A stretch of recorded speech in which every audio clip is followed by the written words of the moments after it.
저도 모르게 자꾸 열을 받게 되는 것 같아요.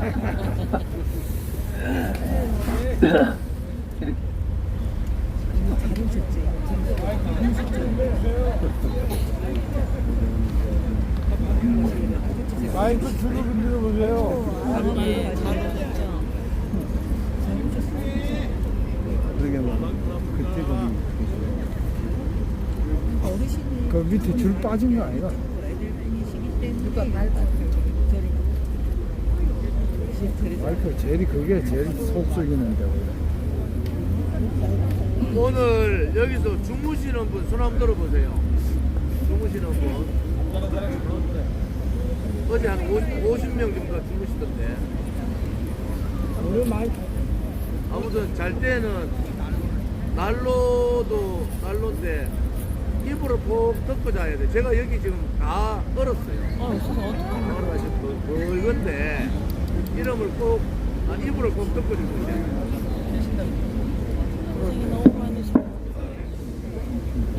예. 혹시 주무실 때도요, 아까 말한 대로 체온만 갖고는 안 되니까 이불도 덮고 난로도 피우고 괜찮습니다. 저놈들은 그런 식으로 다 해왔대요. 뭐 그건 그렇습니다만 공수처 이야기만 조금만 더 드리겠습니다. 그렇게 해서 검찰이 마지막으로 장악을 하려니까 조국이가 딱 걸렸습니다. 그래서 들고 나온 게 공수처예요. 다시 말해서 조국 사건을 더 이상 검찰에서 하지 마라. 거기다가 유재수 사건이 엊그제 또 터졌지요.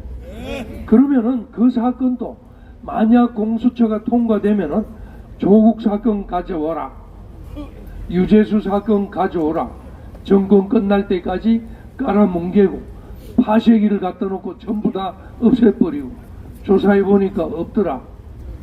보나마나 뻔합니다. 그래서 공수처를 반대를 해야 되는데 공수처가 세계에서 자유민주 국가에서 소위 OECD 선진국에는 하나도 없습니다. 미국, 영국, 일본, 러시아도 뭐 없네요. 러시아, 영국, 독일, 프랑스 아무데도 없습니다. 왜냐? 있을 필요가 없지요. 검찰이 잘하고 있으면 있는 나라가 있습니다. 어디냐? 중공이 있습니다. 중공이 국가감찰위원회라고 시진핑이가 최근에 만들었습니다. 마치 게슈타포 같은. 중국에 있고 그 다음에 또 어디 있겠습니까? 북한에 있습니다.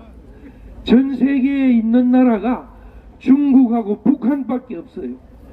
드디어 우리나라까지 생기면은 공수처 트리오가 북한, 중국, 한국 이렇게 세 개가 사이좋게 공수처장 회의를 하게 생겼습니다.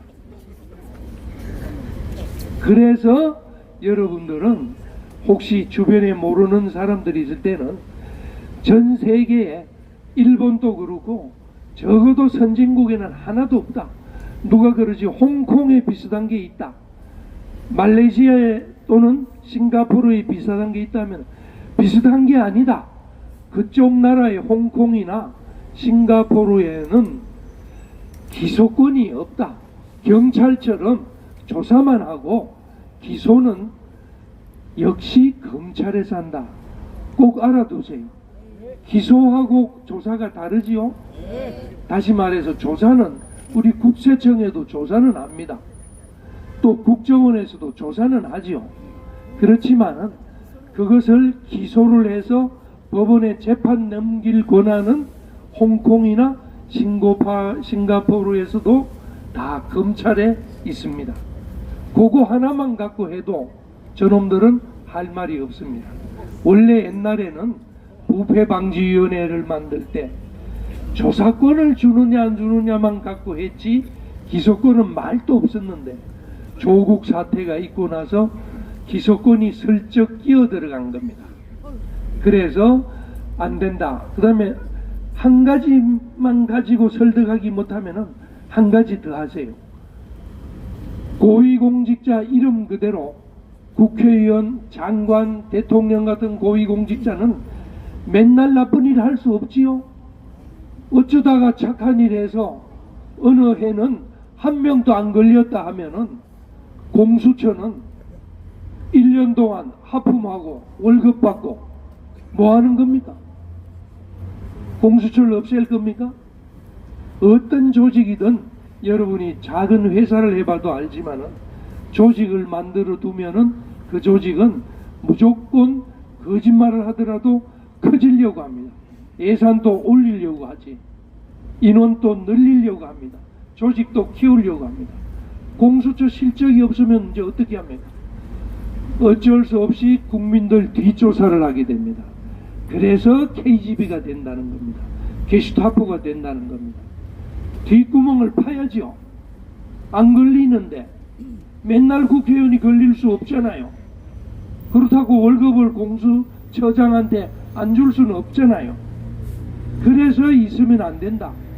지금 있는 제도가 특검이죠. 그래서 특검은 그때그때 필요할 때 있게 만든 제도입니다.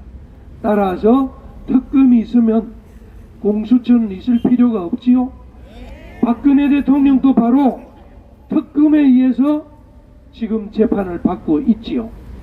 문재인이도 필요하면은 특검을 도입하면 되지요.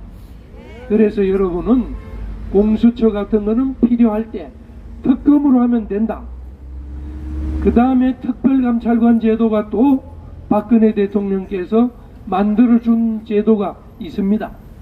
바로 이석수 감찰관이 특별감찰관인데 그 특별감찰관은 청와대 식구들, 친인척들, 대통령 가족들, 심지어 청와대 수석 비서관들 전부 감찰하는 기구가 특별감찰관입니다. 그게 지금 공수처처럼 국회에서 임명을 합니다. 아니 국회에서 추천을 하면은 공수처처럼 대통령이 임명을 하는데 지난번 박근혜 정부 대통령 때는 국회에서 추천을 해서 이석수 감찰관을 박근혜 대통령이 임명을 했습니다.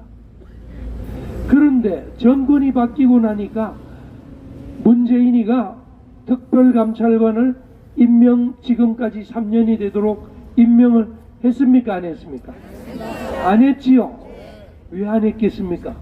바로 문재인 대통령의 가족 문제입니다. 만약 특별감찰관이 있었다면, 지금이 있다면 문재인 대통령 아들, 딸들이 저렇게 이상한 행동을 하는 거, 해외에 가서 우리나라 예산을 쓴다거나 안 쓴다거나 또 국내에서 무슨 사업을 해서 돈을 잘 번다거나 못 번다거나 특별감찰관이 감찰을 해야겠지요. 그걸 못하게 하려고 아직까지 특별감찰관을 임명하지 않고 있습니다. 그러면 공수처가 없어도 특별감찰관을 임명하라. 필요하면 특검을 실시하라. 이렇게 하면 되는데 공수처를 또 만들어서 안 그래도 노는 공무원들 많은데 또 공직자 수를 늘린다. 그래서 저는 공직자를 늘려서 우리 실업자 많은 실업 구제를 하는 줄 또 착각을 했는데 실업자 구제를 누굴 하겠습니까? 또 전부 민변하고 참여연대를 구제하겠죠. 우리 같은 사람 공수처 넣어주겠습니까? 안, 저는 백수입니다마는 아예 이런 연설을 하니까 안 넣어주겠죠. 그래서 여러분한테도 혜택 돌아갈 거 하나도 없고 혜택이 돌아간다면 또 민변 참여연대입니다. 그래서 여러분은 공수처가 생겨서 직장을 늘려주는 것도 아니다라는 것도 꼭, 그럼 자꾸 많아지면 기억이 안 되니까 이제 그만하겠습니다. 그럼 마지막으로 구호만 하나 더 외치고, 아까 문재인이 방 빼라고 하니까 문재인이가 또 주인 보고 월세 올려달라고 하는 줄 착각할 것 같습니다. 그러면 문재인이 보고 방 빼라 소리 하지 말고 월세 안 받을 테니까 물러나라라고 바꿔주세요. 제가 문재인이라고 하면은 문재인 문재인 월세 안 받는다. 물러나라. 여러분 오늘 밖에서 강의 잘 들으셨죠? 오늘 너무 고생해주신 우리 살아있는 지식인 우리 박인환 교수님한테 큰 박수 한번 해주십시오. 우리가 네